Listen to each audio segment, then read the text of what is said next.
The previous basket is under review.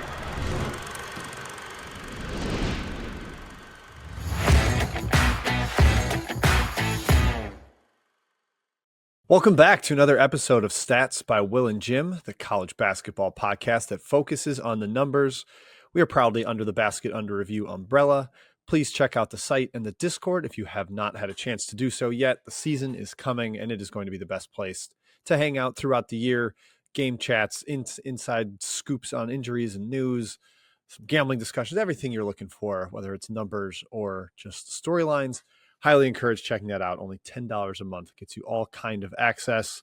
Written content, particularly from our guy, Will Warren, and I will give him a quick intro now. I am Jim Root, your host here on Stats by Will and Jim, but the star of the show is Mr. Warren himself. Oh, come Will, on. I just watched a lot of people run the Chicago Marathon this weekend, and it just put you even higher on a pedestal as a runner, all you people that have that capability. How are you feeling back home and back in your home base now? Very happy to be home. There's nothing quite like your own bed, even though the bed at our vacation was larger. Chicago Marathon, man, I do want to do it one day. But there's a lot of freaking people. There's like a lot of bodies you got to move through. Yeah, it was 50,000 people or something. Yeah, it's staggering. Like you stand there for an hour and it's a constant, more than an hour, a constant flow. So for like comparison, the biggest I've done is St. Jude. And I believe with all in, like half, marathon, 5K, all that, I think it's like 13 to 15,000. Holy crap. So I'm trying to picture like more than triple that in my head. Yeah, I think it was supposed to start at 7:30, and I knew somebody that didn't even leave their corral till like 8:45 or 9, like because of the staggered starts, the amount. It's a lot of runners. It's a lot of running, and I know that I will never be able to accomplish such a task, but I will clap for people that do. And Will is one of those that is capable. We are Will and Jim, talking stats by Will and Jim. It's the Big Ten preview episode heading into the 2025-26 season. As always with our format, we are going to go team by team on Will's standings based on the number that we think will decide or really portray the season for each team, the one number that's going to be critical as we move forward for that particular team. Before we do, we've got a stat of the day, and then I'll give a quick shout out to home field. But Will, our Big Ten stat of the day. Can you tell me where in the 31 conferences of the nation, the NCAA Division I last year, where did the Big Ten rank in tempo per KenPom last year? My memory is the Big Ten was faster last year than usual. That is the right direction. Not a giant ticket, because you're usually like 27th or lower. I'm going to guess they would be 7th. Not a bad guess at all. They landed 10th out of 31. Okay. And a little bonus question that just for the people listening at home for the context here. In the previous 28 seasons of KenPom's database, what was the highest ranking in tempo for the Big Ten? So 10th is the highest? 10th is the highest, yes. Well, the highest before that, I'm going to guess, is like 17th. 20th in 2021, the COVID shortened season. So last year was a crazy change. And I think Joe Jackson talked about it a little bit on the Big Ten preview with Eamon Brennan on the Burp, the Basket Under Review podcast. Check that out as well. That the style is shifting a little bit in the Big Ten. And part of it, yes, was adding the Pac-12 teams, Oregon, UCLA, USC, and Washington. Only UCLA played below the national average of that group. But it's also a lot of the incumbents. A little fun fact here, 5 of the 14 Big Ten teams, Michigan, Wisconsin, Penn State, Maryland, and Illinois, played at their fastest pace in the last decade last year relative to the national average. So a lot of teams speeding up. I think much has been made about Wisconsin playing faster. Penn State's obviously got Mike Rhodes. Dusty May comes into Michigan. There's just a little bit more, you could say, modernization or just willingness to get up and down now in the Big Ten. Maybe that will help in the postseason. We'll find out as the seasons play out. But I think it's notable that maybe that's not your grandfather's Big Ten as it might be in your head. Okay, before we get into the standings and the teams and talk the key stat for each squad, a shout out to Home Field. This is the best place to get your college sports apparel for the upcoming college hoop season. They got all kinds of unique gear, whether it's joggers, t-shirts, sweatshirts, hats, jackets, Bombers, anything you're looking for. They got retro logos. They've got small schools, big schools, whatever you can think of for college basketball. They've got medium-sized schools too. Even in the middle. That's right. From A to Z and M and N in the middle. That's right. They cover They've the got whole. Q. Yes, they cover the alphabet. They cover the range of sizes. Everything at Home Field Apparel. And you can use promo code Burner15 for 15% off your first purchase. That is Burner15 for 15% off. Check out Home Field Apparel. Wear one for the team. HomeFieldApparel.com. All right, Will, let's talk Big Ten. At the end, we'll discuss how many teams we think will make the tournament and how many will wear home jerseys in the first round, which would put them in the seeds 1 through 8 for those keeping score at home.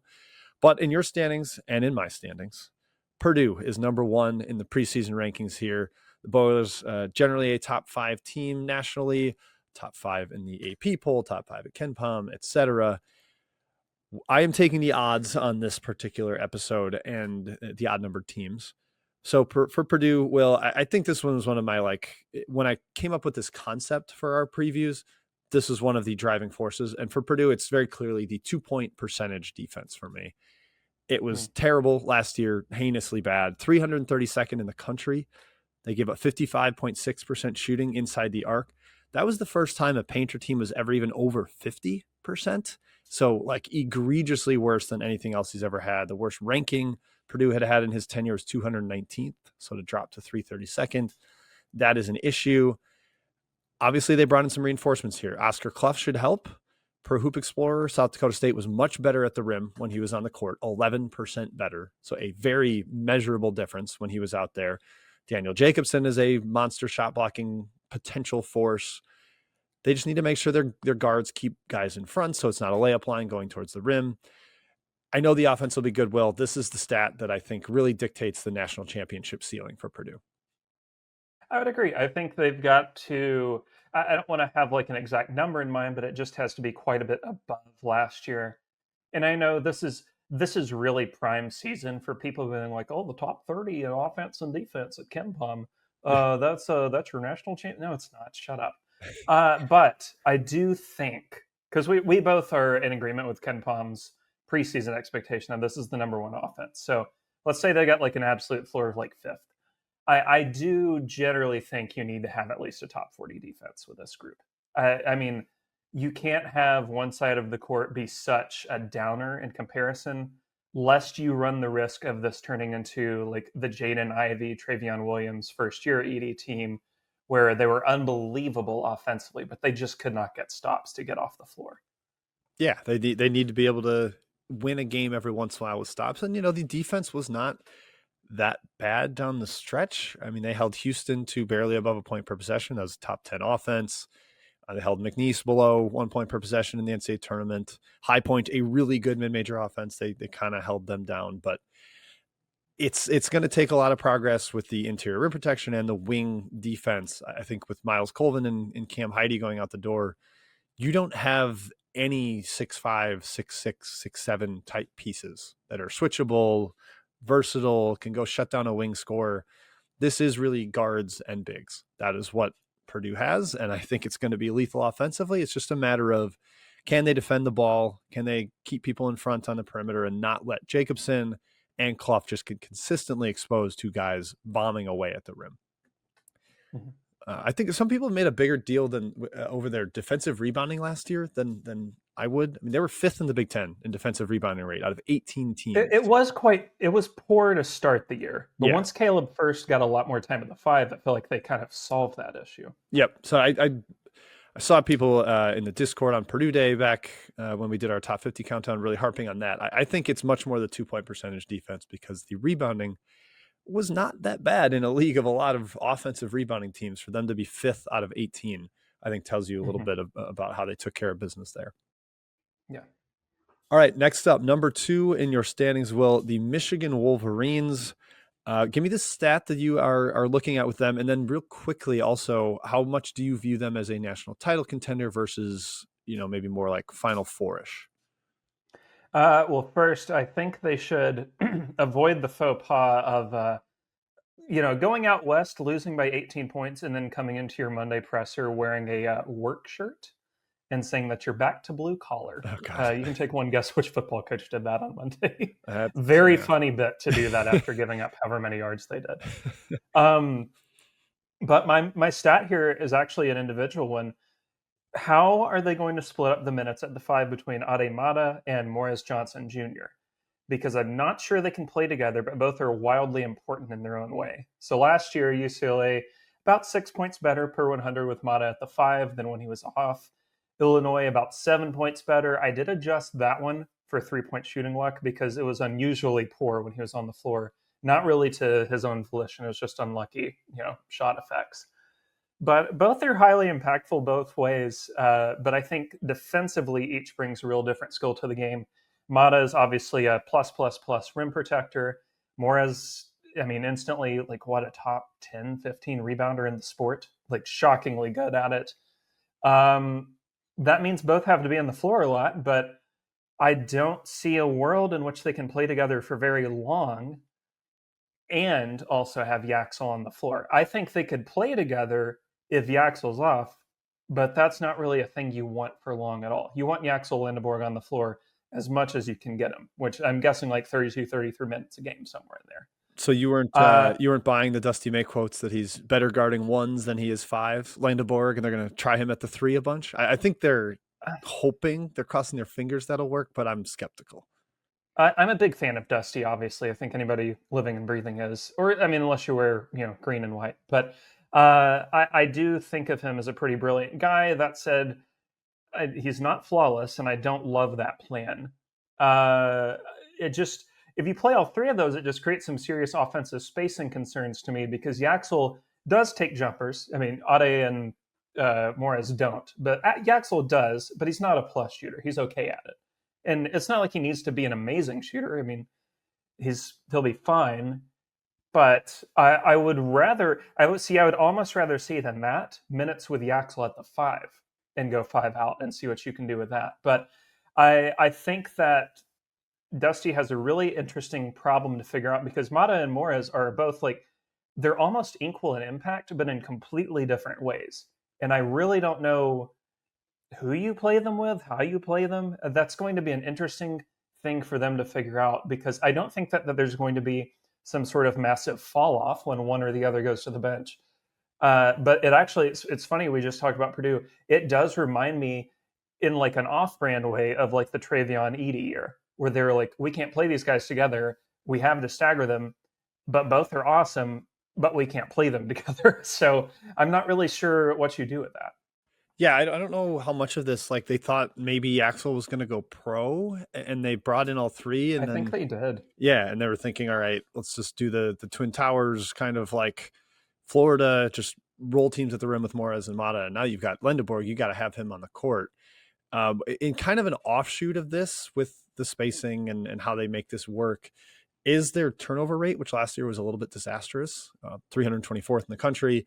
And I remember talking to Dusty May before the Final Four season at Florida Atlantic, and he harped on turnovers as the big flaw from their previous year. They went from 251st in turnover rate to 85th the year they made the Final Four. The guards just kind of made better decisions. And I don't know, they're not going to have a ton of guards on the floor. Elliot Cadeau is kind of a high turnover guard, and you're playing him with a big time center space eater in the paint basically at all times.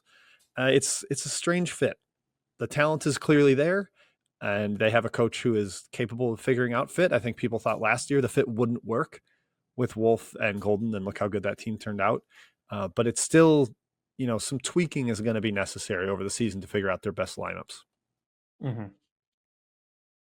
Okay, number 3 in the Big Ten Conference standings here is Illinois.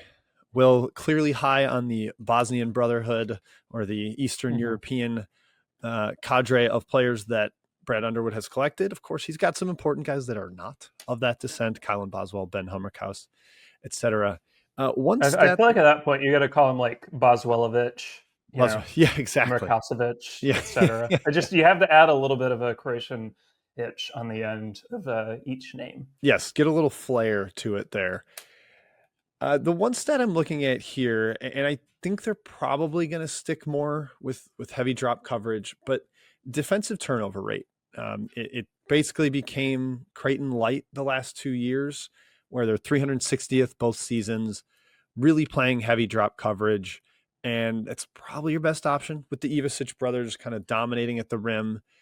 But can they turn that up a little bit with their new defensive hire? They brought in the assistant from Colgate to run the defense a little bit and maybe give them some more versatility, optionality there. But I do think Brad Underwood is making this choice by design. He wants to play that drop to force the math to bend to their will, where they're not giving up layups at the rim and they're not giving up threes. They've been top 10 in 3-point attempt rate allowed the last 2 years, top 16 for 4 straight years. They really want to force mid-range jumpers and just have that math play out for them. But I think you can do that with a little bit more pressure. We know how good of an on-ball defender Boswell is.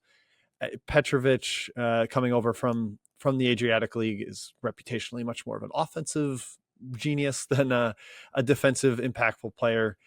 Hummerkaus, Mirkovic, we'll see what they can offer. But when you have 2 big-time shot blockers like the Ivisic brothers are, I kind of like the idea of letting your guards gamble a little bit. And of course, we got to mention the Illinois darling of the offseason, Will Keaton Wagler. Is he going to be an impactful defensive force and maybe ramp up a little bit of that disruption with the defense that has not been there the last few years? But that is one thing that stands out. If they can get that up to like even 300th instead of bottom 5 in the country, I think it makes their defense a little tougher to play against. Yeah, I just think like there's some aspects to the team that, if you can just make it a little better, it doesn't have to be unbelievable or anything. It just has to be, like you said, 300th. I think that this year's group is going to be better. They're a little fiercer on the perimeter. Some of this is going to require, some increases on the structural side. But I do think that generally speaking, this team, I wouldn't be shocked if I climbed to like 270th in turnover percentage. And if you do that based on last year's numbers, that's probably a top 20 defense, maybe a little better. And to go with all that, I mean, they ran into some truly horrific 3-point luck in conference play that dragged their numbers down a bit. So I wouldn't be shocked if that comes back to help them this year too. Yeah, and they're offensive. They're shooting. They just couldn't hit water if they fell out of a boat last year. Just couldn't hit the broadside of a barn with their own shooting. And I think they have better shooters than that. Like Boswell and Hummerkaus did not shoot at the level of their true ability last season. And I think with Petrovic helping as a really brilliant passer, perhaps that elevates too. There is a very high upside to this Illinois team, which is kind of exhibited by their top 10 in every analytical ranking. Evan Mia, KenPom, Bartorvik, they're all top 10 in preseason rankings. So the computers are picking up what Brad Underwood is putting down. One little quick last bit on Illinois that jumped out to me. I saw that they are 333rd, or they were last year, in 2 foul participation. And I was like, oh, okay, Brad Underwood not super like modern or playing guys through foul trouble. And I thought maybe that'd be last in the Big Ten. I was wrong, Will. Can you guess how many Big Ten teams are in the bottom 30-ish nationally in 2 foul participation? At least 5. You are correct. It is 6. Wisconsin and Michigan State narrowly ahead of Illinois. Then Nebraska, Iowa, RIP Fran, and no surprise to me here, UCLA, the caboose in terms of 2 foul participation. Mick Cronin, no patience for guys that get in foul trouble whatsoever. That stat I feel like might be even more than like pace or 3-point attempt rate or whatever, the ultimate like old school style stat, like a coach that's just like, I am rooted in the old, don't play a guy with 2 fouls type of thing. Obviously it's a little depth dependent too, but that kind of jumped out to me like, all right, maybe the Big Ten isn't fully modernized quite yet. It is kind of incredible. If you sort by like on-court time for two foul participation, Radford, dead last in the nation last year, 1 minute and 34 seconds. God. And that's probably just like they forgot to sub. Yeah, like somebody just didn't get to the scorers table in time. They couldn't get their tearaway pants off. They're just stuck on the bench. Yeah. Okay, number 4 in Will's Big Ten standings here, UCLA, the aforementioned Mick Cronin. A little bit of a different roster construction this year, perhaps. No Mata to dominate the rim, as mentioned. But, Will, what is the driving number behind UCLA's season this year? I've got a really weird one because when I was going through the stats, a weird one jumped out and I was kind of shocked by it. It's foul trouble. So when opponents have attempted 15 or fewer free throws in the last 5 seasons, UCLA is 75-6. Jesus. 75-6.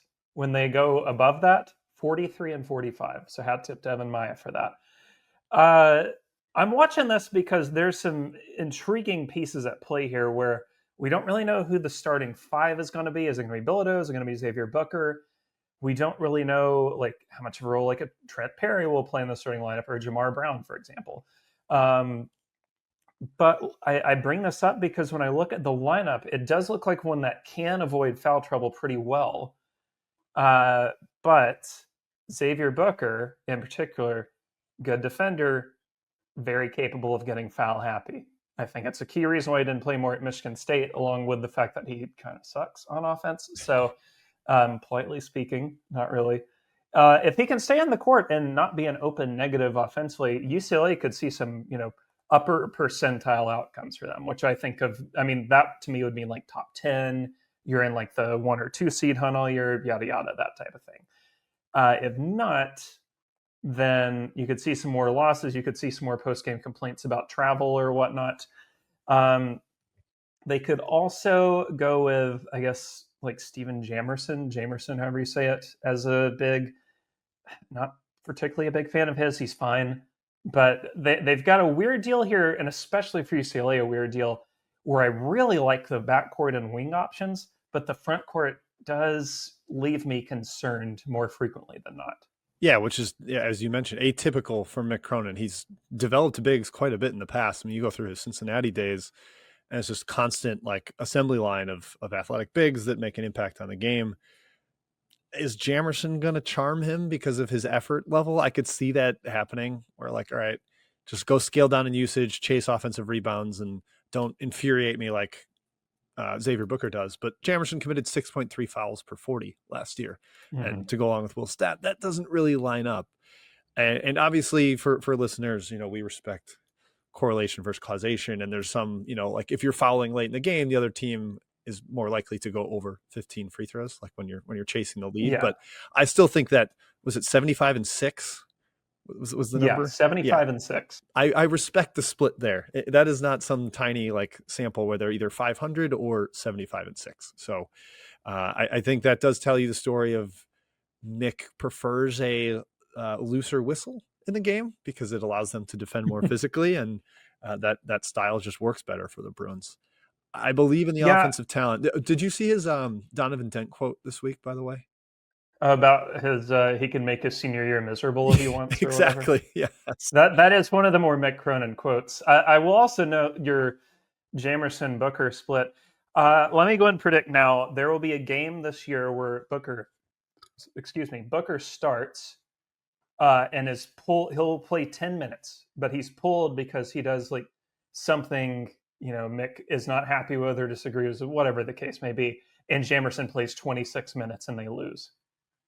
Yeah. But in the post game, he's like, it's fine because, I got what I wanted out of it. I got effort.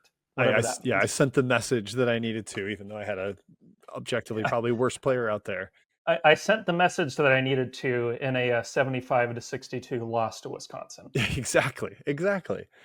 Booker grades out fairly well defensively. They have the same projected DBPR per Evan Mia this coming year, but every once in a while he gives me the picking dandelions vibes where I think he gets a little lost, and he's not. He's still working on adding strength.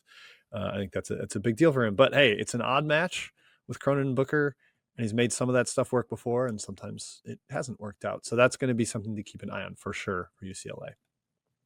All right, number 5 in the standings, Michigan State. Big time Spartans respect here after they rose to the top of the Big Ten regular season last year, won it convincingly. I am looking at the offensive rebound percentage here, Will, and this is consistently a strength of Tom Izzo teams. Last year, they were 28th in the country, 35.3%. But just knowing what I'm going to get out of this team, I have complete faith in the defense. I think it's going to be a really, really good unit on that end. I have zero faith, and I am confident in the fact that they will be an awful shooting team. Even if Kurtang and Trey Fort both hit high-end outcomes, it's going to be a bad shooting team because of the pieces on the roster and the lineups they're going to have to play. So for the offense to be respectable, I think they have to be awesome on the offensive glass. And if you go back to last year when they played Kohler, Cooper, and Carr together, yes, a huge lineup, in 82 minutes, which is not a tiny sample, but it's not huge. It's over 2 full games. They had a 52.1% offensive rebound rate, which would easily lead the country. The highest ever in Ken Palm's database for a team on a season is 47%. Will, can you tell me who recorded that? 47. So this would have had to be really early on, because since offensive rebounding's declined. Can I guess the year and then you just tell me what team? Absolutely. 1999. Not too far off. It was 2001, and the team was Michigan State. So a real perfect little dovetail to this here, where, look, I don't think Michigan State has to get half their misses. I don't think they have to be at 52%. But I think they need to be top 3-ish, 3 to 5-ish in the country to be respectable there, because the shot creation is a little dicey. They don't have the same kind of depth that they did last year to wear you down defensively. I know the transition defense will be great. I know they'll be sound positionally, but I just don't trust the first shot offense, which means they've got to chase the glass. And I think they can, based on that, the lineup data from last year when it's just Kohler and Cooper together. They're still way up there in offensive rebound rate. But it's got to be elite, not just really good for Michigan State to hit their top end outcome. Mm-hmm. All right. Number 6, Will, we are going to Iowa. You wrote quite a bit about the Hawkeyes this offseason, your wonderful corn math article on Basket Under Review. Definitely check that out, folks, if you did not read it. All about how Ben McCollum uses the clock to his advantage defensively. What number are you looking at for the Hawkeyes? This is a strange one because it's not really time related or tempo or any of that. It's just straight up secondary scoring. Who helps Bennett Sturts out and when? So last year, here's his stat for you. So out of 35 games, can you guess how many games Bennett Sturts led the team in scoring? I will guess 31. Okay, 24. Mascari got like 8. Okay. Yeah, those two together got 32 of 35. Like it or not, I don't think that's something you can replicate in the Big Ten. Not unless you have a legit, and like, we love Sturts. Maybe he really is going to scale up and be National Player of the Year material, but I'm going to err on the side of caution and say probably not. So in that case, who steps up? Like, can Fulgaris translate quickly to Big Ten play? Can Brendan Housen? Can Brendan Housen be a better Mitch Mascari? I definitely think so. But there's going to be nights where he just doesn't hit threes. I mean, like, pending legal troubles, can Tavian Banks, assume his microwave scorer capabilities? This is a team, to me, that's got its sights accurately set on 1, home uniforms in the round of 64, and 2, serious contention for how many buys are there to be a 4 seed now in the Big Ten tournament? Is it 3? Oh, or is God. it still 2? I don't even know with the new 18-team format. I think it's just 2, but I have to double check. We're in the Sheen zone here. It's 2.5 men, 2.5 buys for Iowa. Yeah, I don't know how many, but like, they surely think they can be a top 4 team in the Big Ten. Their probable internal comp would be last year's Michigan, which came in with a lot of mid-major dudes in those, like, well, can they scale up in time? Can this new, hot named coach bring them to the big time? And it worked out greatly. Like, I think Dusty at least had the proof of concept of making the Final Four, but I would argue McCollum taking Drake to 31 wins last year is just about as impressive. Just minus the tournament run, obviously. But I think that this Iowa team is very good, but on the nights where they don't get enough secondary scoring, that has a twofold effect for me. 1, obviously they're not going to have enough points, but 2, I don't think you control the tempo as well if you're not able to have somebody to back up Sturts. Yeah, I for my number for this team, I just kind of wrote down Fulgaris' offensive rating and like how much he works. I kind of think, like you said, I know what Housen's going to be. Awesome shooter, might have an off night or two, but Mitch Mascari 2.0, it makes sense to me. You've got those energy bigs and Maniau and Banks, but can Fulgaris be not just a scorer, but like a little bit of a facilitator as well, where they play through him on the block or at the elbow, some handoff type stuff, just to take a little bit of load off of Sturts? Because, man, last year it was consistently like all on him, and I think he's good enough to handle that. But at least they had Isaiah Jackson, who was a secondary point guard option. I don't see that at all on this team. So I think you're going to have to maybe try to get some of that from the front court. And it comes down to whether Fulgueras translates. And he was really bad in FIBA stuff this offseason for Spain. I could not shoot at all. Maybe it was just because he was in a different style. But hey, this is going to be a different style than Robert Morris, very much compared to what he played in last year. So I think they need a really good season out of him as the sort of second banana to Sturtz's stardom.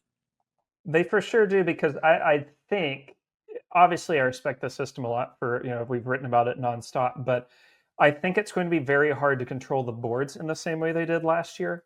It was a bit of a perfect storm. And I mean, even against top 100 opponents, they held up extremely well. Like per 100, they're about plus 11 in rebounding margin, which is more than stout. They were outstanding in defensive rebounding, but that it's a little different doing that in 8 games. So they had 8 against the top 100 versus however many Iowa's going to have this year. I think we can probably safely say north of 20. Yeah, so they'll have 10 in January, basically. Yeah, exactly. So it's easier to do that in spots. It's harder to do that every night for 4 months straight. So I think that makes Fulgueras' emergence even more important. Yep. All right, next up, number 7 is USC, taking the Muss Bus out west, where it was a dodgy start in the Big Ten for Mr. Musselman. Finished 57th in KenPom, 7-13 in the Big Ten. Probably not what he's hoping for. This year, with the roster they've assembled and his historical statistical baseline, I'm looking at, again, their defensive turnover percentage. It's the same number I looked at with Illinois, but in a different way, where I think they've got to be really good at it, not just not terrible the way Illinois was. You can sort of draw a straight line between Musselman's best defenses and turnover rate, and when they're bad at that, it's because they don't have the athletes to pressure and switch the way he wants to, and then they have bad defenses. His final year at Arkansas, they were a disaster in this department and were really bad defensively. And then last year at USC, kind of the same thing with that collection of mid-major players that didn't have the same caliber of athleticism. But this year with Marion Dickerson, Jordan Marsh on the ball, Chad Baker-Mazara, the mobility of Jacob Kofi in the front court, I think they can be a really dynamic defense. We've talked about it a little on this show before. And then you have the added wrinkle of Mr. Dines, the 7'5" asterisk, really 7'3" big man who's a terrific shot blocker. Once he's on the floor, you can really gamble and let teams go and try to attack his arms. So with the increased length, athleticism, switchiness, the activity level that they'll have, I think they should be better in that regard, and this should be a much, much better Musselman defense. Yeah, I have politely shit all over their offense pretty much all offseason. I would say fairly so. But even I, a bit of a hater on that front. And I'm going to be honest here, man, a bit of a hater of like Musselman's offensive philosophy in general. It does work in March. Like it's like the one-on-one hunting is great, yada, yada. In January, I really don't like watching it. It can be bogged down so easy. I just get like, you get like those nasty flashbacks of like, Jesus, JD Notte is going to take this possession down to 2 seconds again for the 7th in a row. Yeah. Like, I'm good. I don't need that. But that being said, I do think there's some shooting here. CBM, Rodney Rice, Jaden Brownell, Ryan Cornish, if he can get off the bench. I hope he doesn't. Don't get off the bench. I hope he doesn't. It would be kind of funny if he did, though. Jordan Marsh, too. Like all those guys, pretty good shooters. Terrence Williams, when he has played, and I know Terrence Williams is one of the more up and down guys I can remember in modern history, can shoot. So, like, shooting-wise, I get it. But like you said, like, defensively, I'm looking for that defensive turnover number. I think it could be monstrous, not monster. Isn't that like a Lady Gaga song or something? Oh, yeah. Maybe even an album? Okay. I can't remember. Maybe an album. She's got too many. You come to this show for Stats Talk, and you get little distractions like these. Like this is, we are the blank check of That's of right. Stats That's podcast. Right. Oh yeah, actually her fans are little monsters. That's it. That's it. She does That's have a song. Yep. Okay, but like, so you plug in the average lineup to Evan Mia. Is it Mia or Maya? I know the guy. I think it's Miyakawa, so I just say Mia. Mia. Okay. But they're like projected starting lineup. The grades here for them: steals A-, blocks A, I think that says enough. Like they're going to be disgusting defensively, Yep. which is why I've been so high on them all off season. Even with the knowledge in the back of my head, I'm not going to have a very fun time watching them with the ball in their hands. I think that they, with the turnover percentage and steals are going to generate, might just be able to get enough in transition to make it not a major issue. Yep. And it's interesting. This is the second straight team we're talking about a Robert Morris transfer, but Marion Dickerson is just a total game changer defensively, defensive player of the year in the horizon.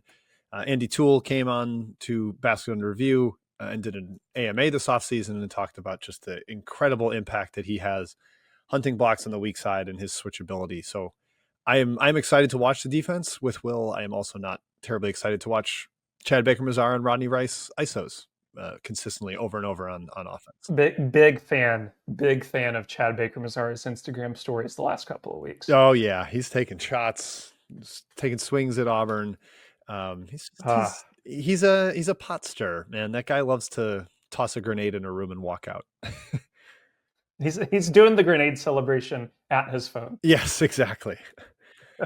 All right, number 8, Will. We go to one of the other Pac-12 teams here. We've got 3 out of the 4 already here. Oregon, the Ducks, who just had a big football loss at home, but it's basketball season. We're talking, Will. What's your number you're looking at for the Ducks? Shout out to home field for that one, man. I know those guys are very happy. Oregon, this is another like correlation causation question of like, chicken or the egg, which came first.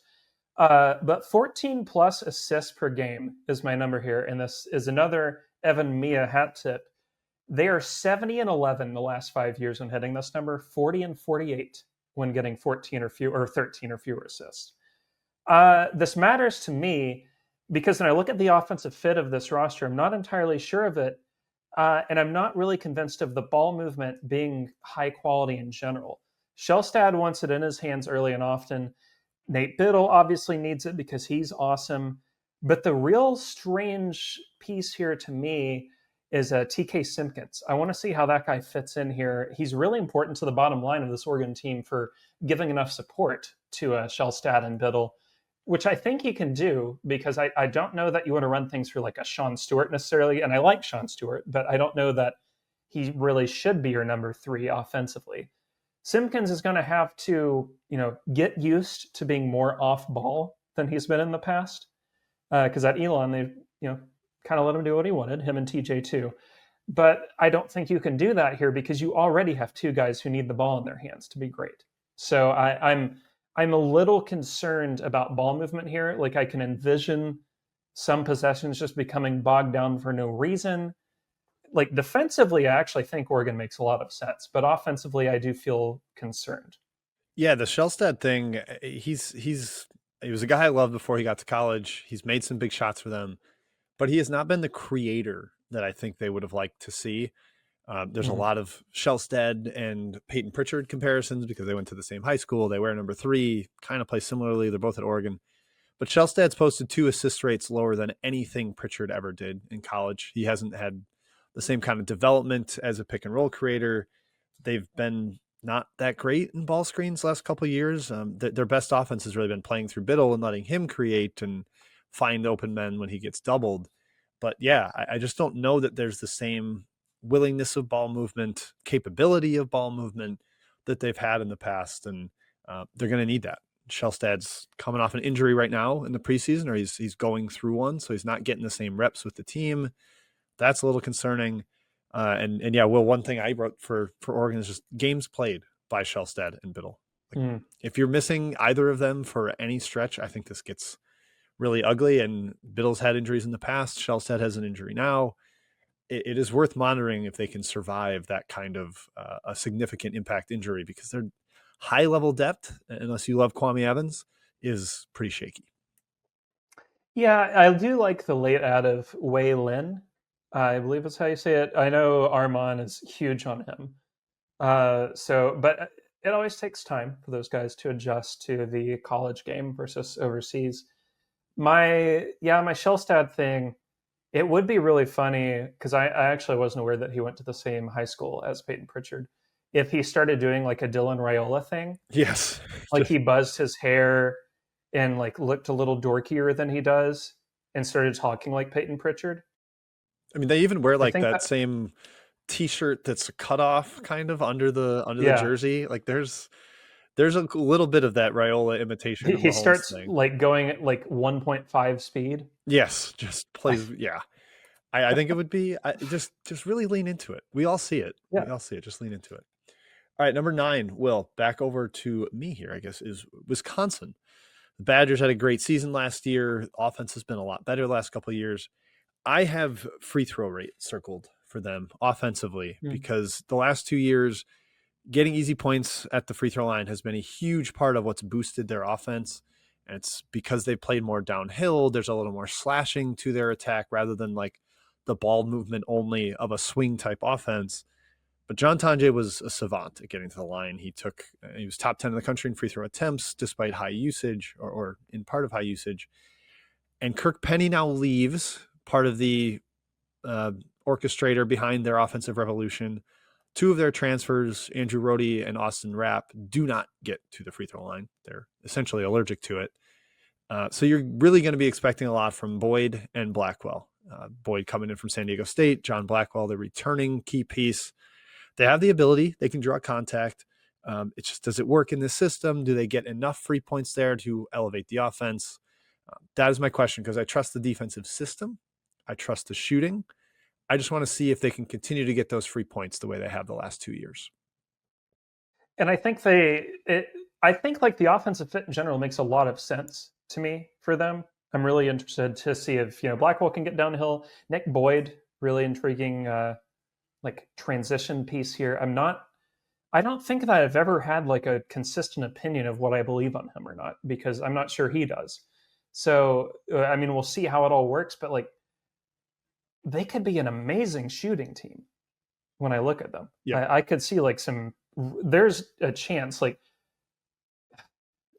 when they play Purdue, it is going to be kind of fun. So I feel like I should probably go to that game. Yes, there's going to be efficiency out the wazoo. Last year when they played, Wisconsin shot 20 of 22 from 2 in a lethally efficient win at Mackey Arena. That was like the nadir of the Purdue 2-point defense. I was like, wow, they give up 91% shooting inside the arc.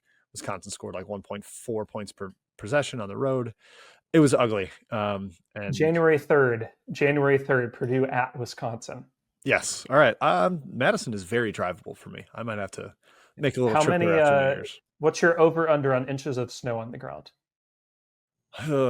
Unfortunately, probably like I'm only gonna say 5. We've had 7 some and a mild half. winters. Okay.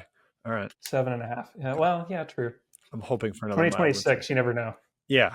Give me some ability to move around the Midwest and see more games. That is my hope for this year. But yeah, Wisconsin's offense could be great, could be elite if they're able to get to the line as they have in the past. All right, Will, we've got 2 more teams in a row here that could have awesome offenses or at least tilt heavily towards the offensive end. We'll start with your number 10, Indiana. What are you looking at for the Hoosiers? Well, one, I hope that our Indiana contingent does not, string us up for putting them 10th and not first. At least the less realistic members of the group. 2, I love the idea of this team. I think like they're going to move the ball extremely well offensively. Like ball movement could be a major plus here. I think they got a lot of diverse and versatile scorers. But 2 things loom here for me. Rim protection is the most obvious, but my stat here is defensive rebounding. And it's because at Drake and West Virginia, Darian DeVries consistently was fantastic in producing really good defensive rebounding rates. Pulling up the stats here at Drake, we're going to excuse the West Virginia year because they had a ton of injuries, don't need to rehash them. But at Drake, 77th, 20th, 70th, 81st, 4th, 2nd in defensive rebounding. That's pretty damn good. I don't think that's happening here because I think this is a really bad rebounding roster. My preseason over-under per 100, so just like offensive rebounding percentage minus defensive rebounding percentage, is minus 3.5% per 100 for them. I don't think that this is a good rebounding roster, and it may not have to be if they hit shots the way they certainly can.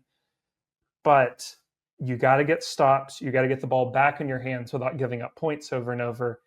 And while I am actually okay with the perimeter defense here, like Tatum Conaway is going to swallow up a lot there, I still think like they'll be able to produce at least one more useful, on-ball guard or wing on the defensive end.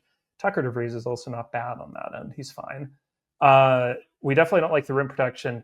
And if you don't like the rim protection, I don't think you're going to like the fact that there's no real plus rebounders here. So I worry a lot about that sinking them on some nights. Yeah, 6'10", 280-pound Darnell Brody is not walking through that door. 7 foot, 240-pound Liam Robbins is not walking through that door. And those are the guys that really fueled that defensive rebounding success that DeVries had at Drake. It's just, that's not Reed Bailey's game. It's Sam Alexis. I don't envision 6'8", 230 being like the lockdown defensive glass minder of a Big Ten team. It's going to be by committee, and I don't know that their guards and wings are as willing to mix it up as they really need to be. Your Wilkersons, your Nick Dorns, Connerway maybe. He's kind of a MFer, but it's just going to have to be my committee because, man, I don't see a lot in the front court that makes me convinced that they're going to clean the glass. Well, and they have two solutions, but each of which have really bad negatives on one end or the other. Alexis, really not good offensively at all, but it does make sense to me as a rim protector and definitely can clean up the glass. But I don't know that you want him as your 5, and I definitely don't know that you want to play him with the other 4 dudes. Josh Harris from North Florida does intrigue me as well as an option. I don't like the scale up that quick, certainly, but he was an amazing rebounder in his freshman year there last year. The problem is that he sucked ass at every other responsibility on defense and was like open massive negative on that end. Yeah, so, yeah. If you're the paint anchor of the 353rd best defense, I have some questions about your ability. So that they have like 2 guys who can rebound, but neither of which would solve any other issues. So yeah, I mean, like I shudder to think what's going to happen when they do play a Purdue, or which I know they don't want to hear, or honestly, like when they play Kentucky, it could get pretty ugly. Yeah, or Michigan State. How many offensive rebounds is Michigan State going to have against this team? Yeah, that could be a bloodbath on the boards. They go to Michigan State January 13th. Cover your eyes on the glass numbers for that game. All right. Next up, number 11, Will, is Ohio State. Right in this mix of teams that wear red that are going to be good offensively. Wisconsin, Indiana, Ohio State. Now the next one. And I'm taking the general approach. I'm just looking at the defensive efficiency here because there's no questioning the talent offensively. They can and will score in bunches with Mobley, with Thornton, Devin Royal being a mismatch guy. I think Tilly's a really good offensive piece. Coming in as their 7-footer, but Mobley is tiny, and they got less athletic and less mobile in the front court by bringing in Noel compared to Stewart and even Bradshaw. They might play Royal at the 3 at times, which is concerning to me. I don't know that they expect Josh Ojanwuna to play at all this year. He is still not even cleared, and it's mid-October. He's not cleared for 5-on-5 or anything. And last year, they got somewhat beneficial 3-point variance. They were top 20. They were 20th in the country in defensive 3-point percentage. They still barely cracked the top 50 in defensive efficiency. So you add the personnel moves, potentially some regression there. Like this could be a top 8. This could be like the 80th ranked defense. And does that offset with the offense? Is that enough to get them to the NCAA tournament? That's where I'm unsure with the Buckeyes here. I agree with you. I agree with everything you said, and I would echo it and all that. I have a different stat, though, that is like the real flagrant, like, are you guys going to fix this, or are you just going to F around and do nothing? Are they going to rank 300, or sorry, I'm reading this chart wrong. Are they going to rank 21st in number of mid-range attempts again? That's Bruce Thornton's specialty, baby. But like, it would be fine if you're hitting them at like Purdue's rate. Like Purdue hit 45% from mid-range last year. Ohio State, 39%. That's a 12-point shot, per 100 shots drop off. And like, they have guys who can hit them, obviously. Like Thornton is quite good at them. They got some other dudes out there that I like taking those. But philosophically, the reason why Diebler has this job, supposedly, is because he is like this great offensive guy who can fix the Holtman errors of like too many mid-range twos, shot selection was bad. And what I'm seeing is just the exact same team with better luck. So I'm with everything defensively. I think they're going to be games so they look like a disaster on the defensive end. But if they finish, it is wild to me that Torvik has them 43rd, by the way, defensively. If they finish 43rd, give that man a contract extension. Yeah. Or hire the witch that they got to do that, the Etsy witch. I think like if they finish top 75, I think that's a good thing. Yeah, I think that's where Because they need I to think be. like this offense, because of their shot selection and because they're not like overly dominant on the boards or in the turnover department, they could shoot the heck out of the ball, but because of their shooting splits, like the attempt splits, only get to like 11th in offensive efficiency, which is still a great year. But you're held back by taking all of these like lower percentage shots, even if you hit them. Yeah, they shot the ball really well last year. Top 40 from 3-point range. Didn't turn it over much, like no live ball turnovers, and they were only 30th in offensive efficiency. Like that's a big climb to get up to top 10, which is I think where some people are envisioning them. And granted, Sean Stewart and Aaron Bradshaw weren't like huge needle movers there.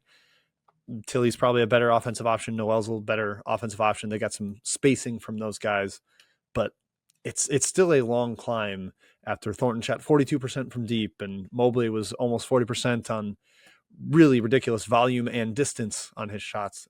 It's going to take all of that to get all the way up to where they need to be offensively. Yeah.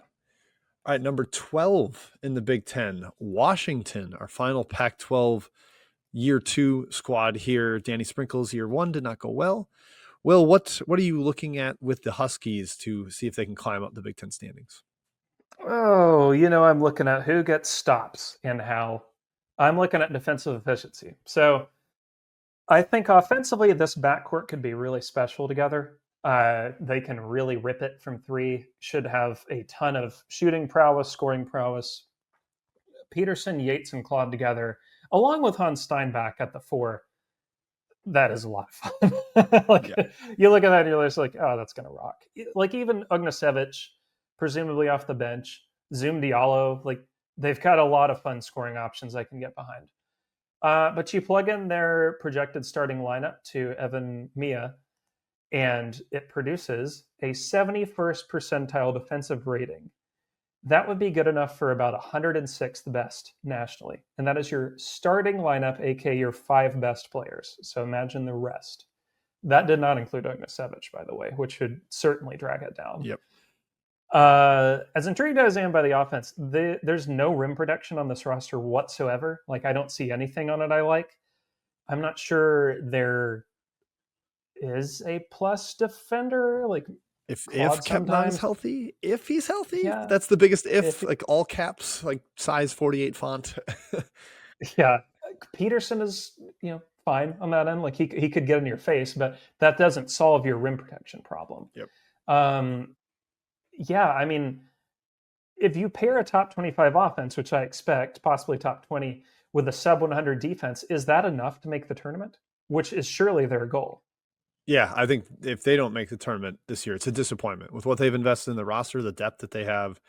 And it's already like running into issues with Ognisevich being out, I think indefinitely is the timeline for him.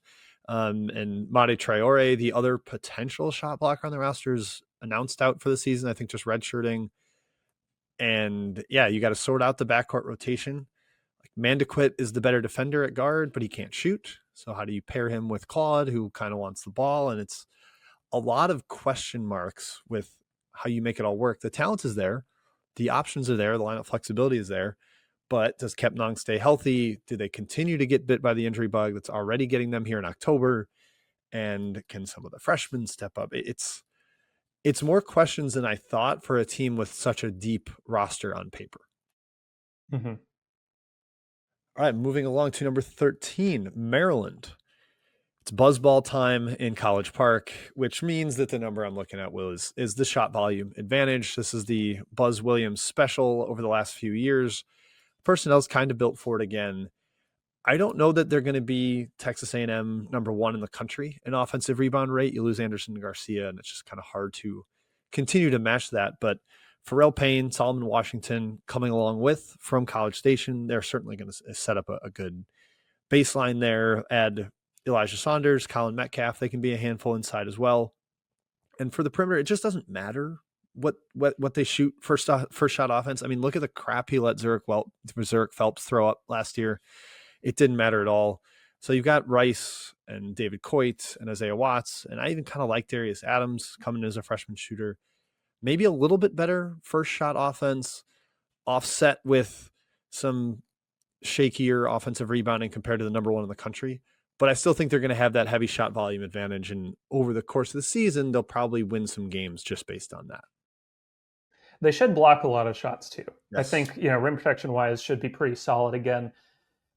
This is I said this in the Discord when you guys wrote their preview. This is my lock of the year for most mentioned team in Bubble Watch from Eamon Brennan. They will be, so the WAB cutoff, like the WAB number is usually 45th. That's about like what they generally have. I think that they are going to be 45th the entire season, within one or two spots. Just hang right around there. Yeah. Never win too many. Never get too high, never get too low. When you're 45th, you will pull off a few good wins. That's just the nature of being around there. Like if you were like, hey, they beat Ohio State on February 5th. Yeah, totally makes sense. They beat Iowa February 11th. Yeah, fine. But like, I'm not going to have fun watching them, to be honest. I do think, though, the hidden advantage of the major shot volume deal they pull up is not only like the number of free throw attempts you usually get per year, but the number of just pure putbacks and second chances you get off of those offensive rebounds. Like their 2-point percentage, I wouldn't be surprised if it's a good bit better than it was at A&M last year. Part of just like regression to the mean. Maybe I'm being a little too hopeful, but also because the guys who will be getting those rebounds this year are all dudes who will be right at or around the rim. I don't think the 3-point attempt rate will be very high anyway. They should be like shorter rebounds to get, I would imagine. Yeah, the Houston school of throw up mid-range jumpers to get putbacks. Yeah. So, I mean, there is a real path to them just being like, I don't want to say annoying, but like annoying in a good way. And yeah, just being like in the discussion all year long. I think Eamon is going to have like, he'll have to go to like a therapist, but like based in College Park. Yeah. To get through. It's like exposure therapy. He's going to mention Scott Van Pelt a lot in his Scott Van Pelt could come on the show. He might. Yes. Let's get him on. He can be the patron Terp representative of the Bubble Watch. Well, to your point on regression on 2-point percentage, can you tell me what percentile Texas A&M ranked in paint 2-point field goal percentage last year per CBB Analytics? Jesus God. Very specific, but yes. Yeah, paint 2-point percentage. 3rd percentile. They were the 0th percentile. Shot sub 30% on non-rim paint twos last year. Just weren't even trying on those floaters. It's completely humbling. Yeah, inactivity. That's a freaking 4 seed, by the way. Yeah. In the toughest college basketball season in modern history, a 4 seed. Just could not make those like floaters, mid-range jumpers, this non-layup type stuff. And it didn't matter because they were just going to get the offensive rebound and put it back anyways. Let us salute Dusty May at this time for helping us avoid a Sweet 16 of Auburn A&M. Yes. God, I didn't need it.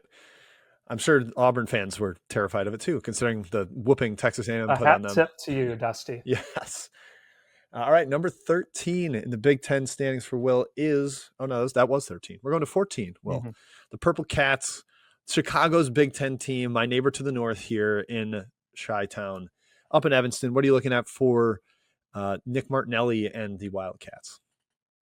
I'm looking at who can help Nick Martinelli because I am worried that he's going to have to do too much on his own. So I'm going to take one of my breakout candidates from our breakouts pod earlier in the year, KJ Wyndham. I want to see this guy hold up to what he did over his final 9 games for Northwestern last year. So I'm looking at points per game for him. So final 9 games, it was after a couple of injuries and he assumed a good bit more responsibilities. I think he played 26 minutes a night over their final 9. They didn't do any postseason stuff. So this is just end of season plus Big Ten tourney. 11.6 points per game, 45% 2-point, 39% 3-point, and 4 assists a night. If he can do that for an entire season, I like this team. Like, I like them to be frisky. I like them to, do the usual Chris Collins of like winning some games you shouldn't, generating a little bit more bubble talk than you should, maybe some more Big Ten wins than you should. Wyndham is a really interesting player because he didn't do a ton the first half of the year, but Collins clearly trusted him and kept him in the rotation long enough for him to have that surge at the end. If that surge is real, this Northwestern team is underrated nationally because most polls I've seen, and correct me if I'm wrong, have had Northwestern somewhere around like 15th to 17th in this league. Yep, like bottom three generally, yeah. Yeah, I think they're kind of down there in like the Minnesota, Penn State, Rutgers tier for a lot of people. I don't think that if the Wyndham surge is a real thing. Yeah, the question looking at them for me is like the defense without Matthew Nicholson cleaning up at the rim, no Barnheiser. Like, are they going to be good enough defensively with Arrington Page as the anchor and a lot of Martinelli? Jaden Reed's tiny, the South Florida transfer, but to your point, yeah, what's the offensive production outside of Martinelli? And Wyndham was fantastic down the stretch. There's a lot of buzz for him coming into this year to continue that breakout. But not every sophomore obvious breakout works out. I'm thinking of Riley Kugel as like one of the best examples after he was awesome down the stretch for Florida. After Colin Castleton got hurt, his sophomore year, he came back and was just kind of a guy and has bounced around the SEC since then, or the Southeast. So can they get what they want out of Wyndham? Does Singleton provide anything? Does Tyler Kropp provide anything? The Argentinian forward that was awesome in FIBA stuff this summer. It's Max Green. He's like a skeleton, but he's a really good shooter. So can he hold up physically at all enough to give them some shooting? That would really all help Martinelli open up some space, give him a little more playmaking around him. And I think Wyndham's capable. Excuse me. I think Wyndham's capable. It's just that consistency over the course of a year rather than that, one hot stretch to close the season. Can he extend it? Yeah, and I mean, I will note that in that group of games, he did have a 0-point foul out effort. So you could either say like, oh, he's capable of that, or you could say, oh, remove that, and he's even better. But I'm betting on him to do well. I actually don't worry as much about the rim protection. I think they can kind of scheme their way around that a little bit. I do think the ultimate Achilles heel here is rebounding for them. Their rebounding looks pretty putrid. Yeah, Barnheiser was a one-man force on that end of the court last year, and they need guys to step up there. It's going to be a lot of Arrington Page, who played his way out of the Cincinnati defensive rotation. TBD. So, yes. TBD.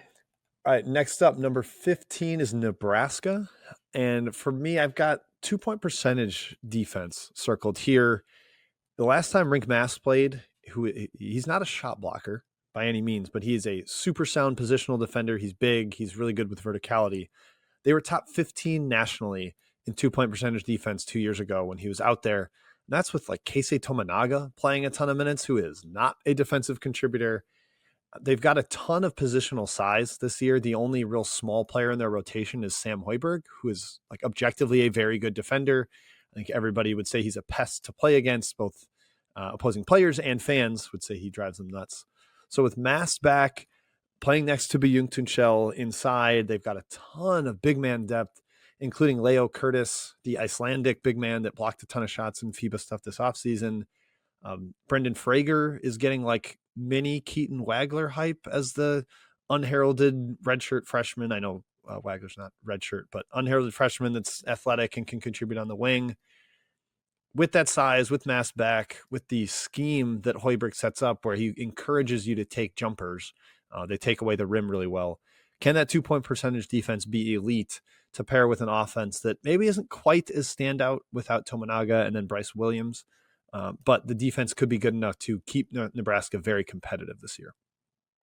Yeah, my worry about them is just top-end talent, because I do think Mast is the best player in the roster, but I don't think either of us would put Mast, as much as we like him, even on like a third team all big, normal roster speaking. Hey, he made it last time he was out there, third team all Big Ten. He did make it. Yeah. I do think like the talent of the conference is a bit better this year. Yes, definitely. And there's 4 more teams also. There's 4 more. Yeah.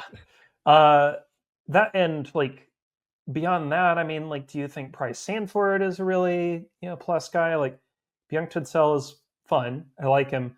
Like, is this year Connor Sejan finally puts it together for 30 games? I don't think so, but you never know. I will say the 8 games where he looks like he's going to put it together for 30 games will be a lot of fun. Yes. So just make sure you tune in for those and ignore the other 20 plus. Yeah, I think this is just kind of a standard. Fred Hoiberg does as much as he can with pretty little, because at Nebraska, obviously, the vast majority of the budget's going to go to football, which is what it is. I mean, to their credit, small dissection here. I guess they are like potentially going to be in the playoff. Jesus, is that so? Wow, no wonder Matt Rule's getting so much Penn State buzz. Yes, they only have the one loss to Michigan, and they don't play Ohio. I don't think they play Ohio State or Oregon. That's nice. So like I know. But I don't know. Like this is a weird thing where like we're at team 15 of this conference, and Jesus Christ, does this conference have 5 million teams? But Nebraska is going to finish top 60 nationally, but somebody is required to finish 15th. Yep. Yeah. I mean, look at last year. They were in the mix for bubble conversation and then didn't make the Big Ten tournament. Like that's just kind of the way it went, with finishing 16th in an 18-team conference while still being very competent outside of league play.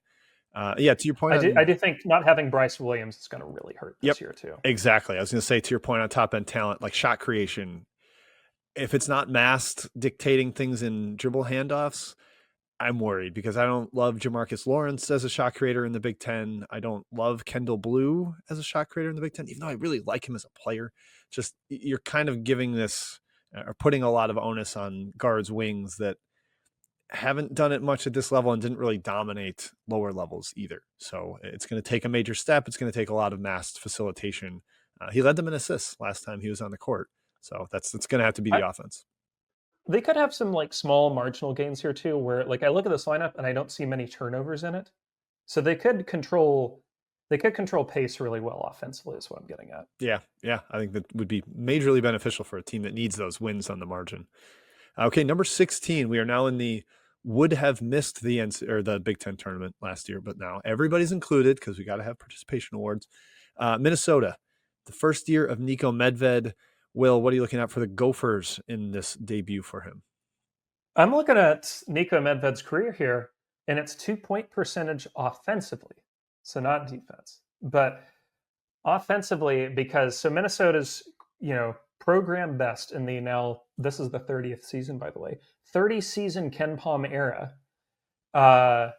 Best finish 33rd. Nico Medved, his 7 years at Colorado State here. 21st, 43rd, 21st, 14th, 15th, 9th, and 26th in 2-point percentage. And that was with changing rosters pretty much every year, changing talent. Never, outside of 2022, had a ton returning from one roster to the next.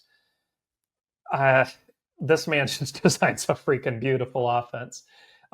He's going to create a lot of really high quality shots, even with lower end Big Ten talent. I've got a real eye out for specifically Cade Tyson here. I think he's going to have a great resurgent season. It won't be Belmont numbers, but he's going to look like Cade Tyson did. So I'm like, guys like that, I think are really going to benefit from playing in this system. But I think it's not probable, but it is possible that in his first season at Minnesota, he breaks the school's 2-point percentage ranking record. Oh, wow. Okay. I don't know that they'll do much else well, but they will create really good shots. Yeah, it's beautiful to watch. The orchestration of the offense. I mean, he's done it where he played through a stud point guard in Isaiah Stevens. He's done it where he played through a wing in Nick Clifford, played through a big burly forward in David Roddy. Like, he's done it different ways. He's just a masterful offensive coach. I mean, he had 2 top 40 2-point percentage offenses at Furman. That's rather impressive. Doing it at Colorado State's one thing, but to do it there, even more impressive. And just generally, Medved, he beats his Ken Palm rank. He does it basically every time. I believe his first 2 years at Furman, he didn't. And then once at Colorado State, he missed it by 13 spots. But they're probably going to be better than the 73rd they're forecasted at, and just be a pain in the butt to play against because of that offensive execution and probably having a really nice home court advantage at the barn. if he shoots above, or not he, but if his team shoots above 51.3% from two, it's a top three effort in Minnesota history, which is last year would have ranked 163rd nationally. That's all The it same takes. as Villanova shot from two, for example. Yeah. So the bar's not that high, and he is No. typically a man who exceeds the bar. All right, number 17, the final two teams here. Penn State edges out Rutgers. Penn State was 18th, I believe, in the media or coaches poll I saw. Shout out to Rutgers not being last. That surprised me. But the thing I'm looking at for Penn State is their press rate per synergy. It's been 5 straight years where Mike Rhodes has had Ace Baldwin as the head of the snake of his defense. That's led them to press a lot. And even last year, they had Yannick Konen-Niederhauser, the fantastic shot blocker on the back line of their defense, which emboldens you to chase steals. But last year, they even started to inch towards a little bit more conventionality. Like the steal rate ranks that Rhodes had at VCU were 11th, 8th, and 3rd. And then his first year at Penn State, 35th. Last year, 55th. So again, drifting down a little bit. And then last year was his first year in the last 5 outside the top 20 in full court press rate per synergy. They fell to 24th, still very high.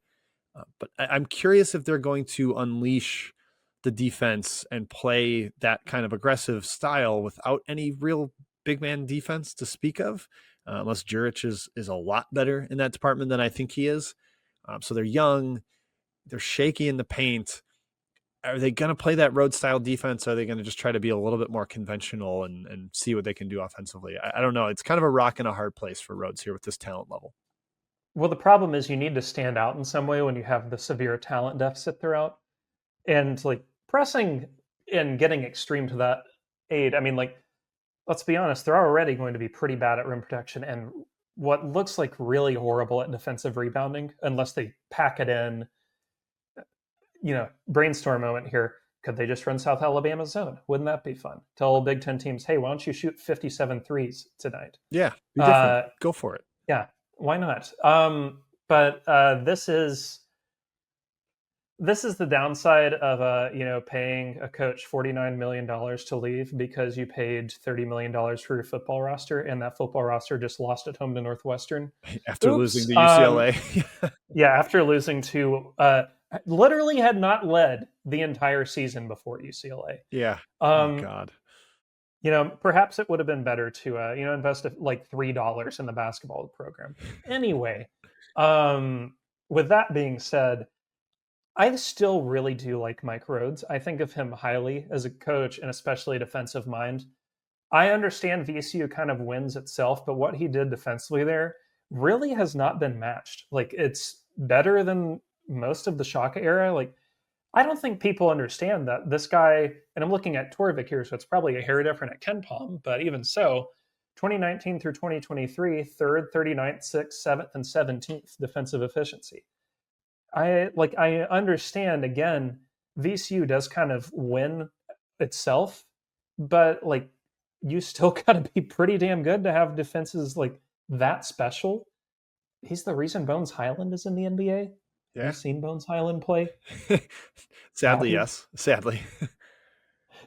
Oh, buddy. I wish that this worked for him at Penn State. It doesn't seem like it's going to. It seems like a separation one way or the other is probably coming. Yep. Through, honestly, not really that much fault of his own beyond. Like, he could have been better, but I think he was hamstrung a bit here. Still, I agree. I would like to see either a press or just something weird defensively to throw teams off. I think there's a lot worse ways to go out than functionally being the triple option team of the Big Ten, where you run something so bizarre that like you can't simulate it in practice, really. Yeah. So I want to see what Rhodes can think up with an off season to, think around a really strange roster that, honestly is not horribly fitting if all the prospects are what they are. But there's so many unknowns and the talent deficit is so severe compared to some other teams in this league that you have to get creative with what you've got. Yep. Yeah, just looking at, like you mentioned South Alabama, another one, UC San Diego, where they kind of mixed defenses and forced a ton of turnovers that way instead of doing it out of man. I think that unconventionality would be rather helpful. One little more road stat. He won 23 games at Rice. Rice has one other 20-win season in the KenPom era. They have 4 seasons where they won 5 or less games. Like winning 23 games there is pretty absurd. So I still believe in Mike Rhodes as a coach. It's just he's at a pretty low resource job in this conference, and the style hasn't fully worked out. Now he loses his 5-year point guard, coach on the floor type player. Yeah. All right. Well, you get the honor of Rutgers, the no longer Ace Bailey, Dylan Harper led Rutgers. It is much more a true Steve Peichel roster.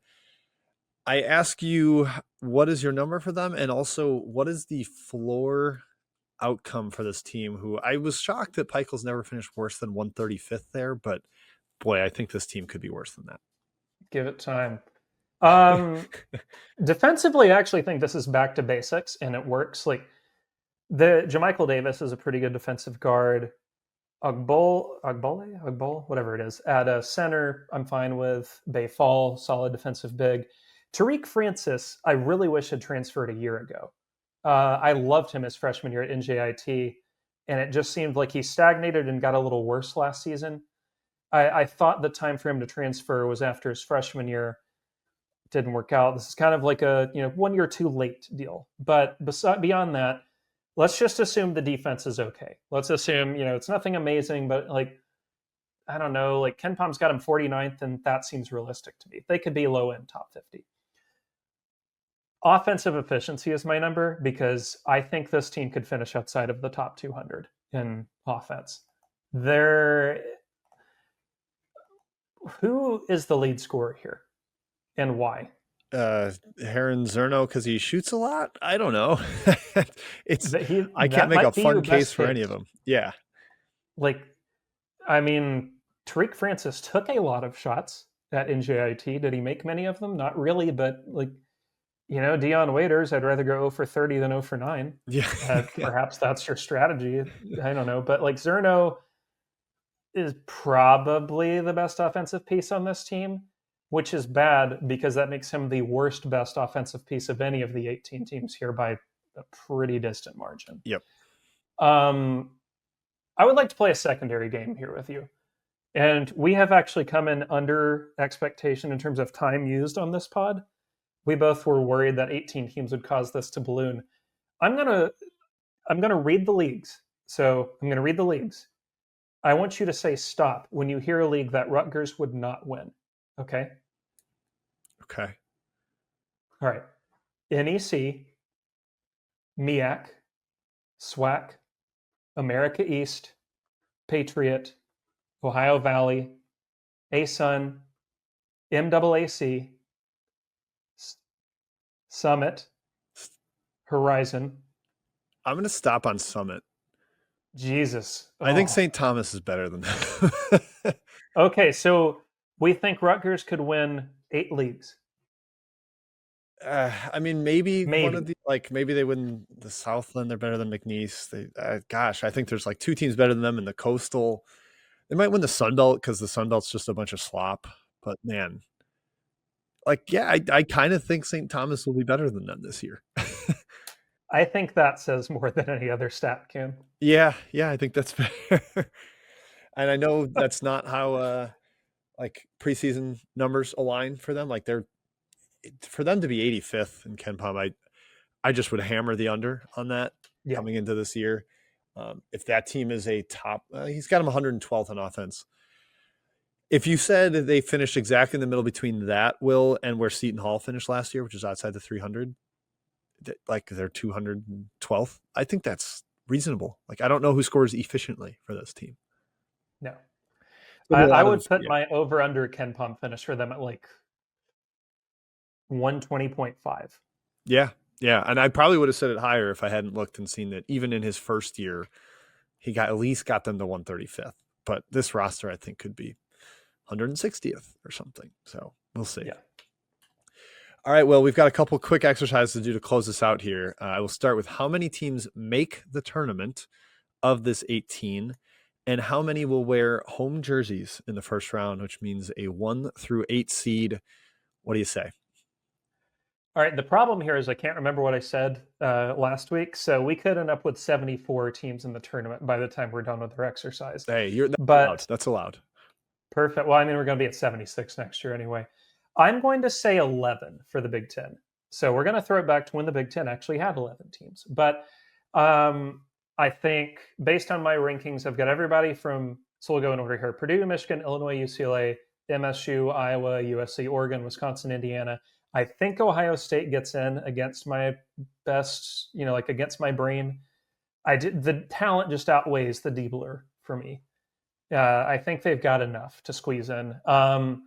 Washington would be the one that I'm like, maybe not on, but the defense really does scare me. I can't quite get there, and I do think, whether fair or not, the fact that there's 18 teams and that outside of maybe Penn State and Rutgers, every single game in this league will be really competitive. Somebody is going to have like an unfortunate deal where they're, like 38th in KenPom, but they go, I don't know, 6-14 in conference play because they lost a bunch of coin flips. Yep. And I think if you're looking for a team to do that, somebody on the West Coast that has to make more of the long travel probably makes sense as the one that's going to suffer. Like if you're going to survive doing that travel, you got to be really good. And Washington is dealing with that as more of a middling team versus where somebody like UCLA is way higher. I also think Oregon could end up having like a bummer of a year where if there's an injury and the travel gets to them, it could be rough. I'm going to say 12. Will, I don't know if that's crazy. I mean, I know the SEC getting 14 out of 16 was absurd. 12 out of 18 isn't insane as long as there's not like, a 3-bid WCC or a 2-bid A10, which I'm not totally sold on. So I'm going to give it 12. I think Washington does manage to sneak in, and you get one of like Maryland, Ohio State, Nebraska, Northwestern is able to get there. And then how many wearing home jerseys in the first round, which would be top 32 teams. He's, for the listeners at home, he is chewing on his finger. This is a tough one. Yeah, on the knuckle too. That's not really good for your teeth. Because I'm split here. 7. I'll go 7. I think the Purdue, Michigan, Illinois, UCLA, MSU, Iowa, USC, Oregon is the one I'm having a hard time with. I could easily see them overachieving like the whole year. That's just not an issue. You get as many games as you can out of Shellstad and Biddle. Like I could see them ending up like a 5 seed, and it wouldn't really shock me. But I could also see like a year from hell style situation where they've got injuries. There's the Altman retirement discussion again. They don't come together until the conference tournament because, of course, that's when they come together, and they sneak in as like an 11. So I can't figure out where I lean on that. Yeah. So I'm holding back. Wider range of outcomes with the Ducks. Yeah, I'm looking at my ratings for our like power ratings for betting purposes, and I have 11 teams, but the last 3 are tied for 31st. So that would put them like right on the cusp of it. And I'm guessing with the amount of losses that they'll accumulate in a conference like the Big Ten, those teams would be out. So I will go 8 as well. Or you said you ended up with 7.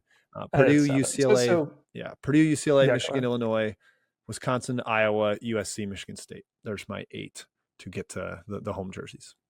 I did look this up in between our last recording. The fewest mid-majors to have white uniforms on in the round of 64, I think the last 7 years is 3. So if you budget in 3, I know like I still think like this should be like San Diego State, Gonzaga, plus roulette. But I do think as the years go on, it's going to be like and probably as we get this for next week, it's probably going to be half Big Ten and SEC. Yeah, I will point at Will, and for all you people looking to pillage something, that Will just called Gonzaga a mid-major. So, hey, the mid-major madness that accounts under new management, baby. You never know. That's right. Maybe they're opening up. Yeah, exactly. It could be a new era for them in their consideration of the Zags. But that is it. That's our Big Ten preview here. Will, any other notes to add on this conference that you're intrigued by, or should we let the people go and come back next week? The one last thing I will say here is that, like I mentioned, this conference is more watchable than you think. I know a lot of people have this image in their mind of the Big Ten kind of being like big uglies bouncing off of each other. Like it's like who has the biggest giant, basically. But the conference last year actually, played against type and was really fun. I had a lot of fun watching the Big Ten last year, and they're building in a way that's more modern and more enjoyable. There's a greater diversity of styles this year. There's also some really intriguing coaching narratives here too, with Indiana, Maryland, Iowa. I mean, even Michigan, I still think has a pretty intriguing coaching narrative at the top. And on the negative side, you've got like, is this the year for Ohio State? Can Washington break through? Can like Rutgers get back on track? There's a lot of, I mean, there's not really like a Duff game in the batch is what I'm getting at, unless like Rutgers and Penn State are playing each other, and then I'll probably skip. Yeah, I can sit that one out. Yeah, to the coaching point, we've got the past 3 Drake coaches are all debuting in the Big Ten this year. Just kind of a funny. They got to form a Kendrick University. They must respond. Exactly. We need somebody to punch back here. But to your point about the style, at the top we talked about how they were 10th in tempo last year. They were 10th in effective field goal percentage. This was not a bunch of slow rock fights. This was relatively up tempo, relatively efficient shooting the basketball. I think it's going to be worth watching again this year with the players they bring back, the coaches that they have, and the teams and the potential upside that is in this league. So highly encourage watching the Big Ten on Peacock, and it's on CBS now, right? I know football's on CBS. Maybe. Yeah, I have no idea how this whole thing's supposed. I know like now Fanta is going to be on the broadcast though, right? Some of them. Yes, they have brought him over on Peacock. I know Big East is over on Peacock now too, or on some NBC, so he'll be there. But definitely getting Fanta to do Big Ten. If we can get the Fanta Hummel booth, I'm excited about that too. I had to explain I was at a watch party on a Saturday for various football things, and I had to explain to people at the party who the guy yelling on the screen at halftime was during the 60-second halftime report. And I was like, oh, this is a really cool guy. I know him. This is Johnny Fanta, and just trust me, he rules. Yeah. All right. That wraps up our Big Ten preview here, folks. Thank you to Homefield, our sponsor, to Trilly Donovan, our basket under review overlord, to Corey Aldis behind the scenes for the editing, to Sam Freyer for the graphics, to Will for his constant preparation and good insights here. I am Jim Root for Will Warren. This has been Stats by Will and Jim. We'll see you next week for another conference preview. Cheers.